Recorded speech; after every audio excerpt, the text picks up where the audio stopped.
হংকংয়ের তাইপো জেলার রাতটা যেন হঠাৎই বদলে গেল দুঃস্বপ্ন আর আর্তনাদে। আবাসিক কমপ্লেক্সের ভয়াবহ অগ্নিকাণ্ডের ঘটনায় বাড়ছে একের পর এক মৃতের সংখ্যা। নিখোঁজ রয়েছেন 250-রও বেশি মানুষ।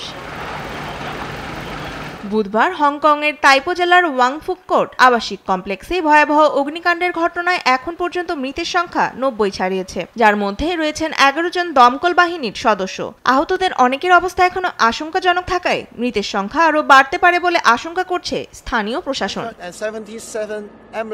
ফায়ার সার্ভিস বলছে, ভবনের উচ্চতা, আগুন ও ঘন ধোঁয়ার কারণে উদ্ধার কাজ আরও কঠিন হয়ে পড়ে। ভবনগুলোর মাঝে বাঁশের মাচা থাকায় খুব অল্প সময়ের মধ্যে নিচতলা থেকে উপরের তলা ও কমপ্লেক্সের 8টি ব্লকেই আগুন ছড়িয়ে পড়ে।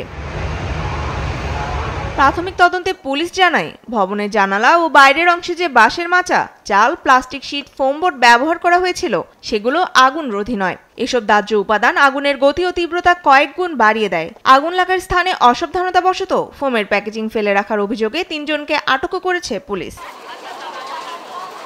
এদিকে শোকের সঙ্গে হংকং জুড়ে বাড়ছে ক্ষোভও। ভবন কর্তৃপক্ষের অবহেলায় এটিকে মানবসৃষ্ট বিপর্যয় বলে অভিযোগ সাধারণের। তনিমা ইসলাম, নিউজ ডেস্ক, দেশ টিভি।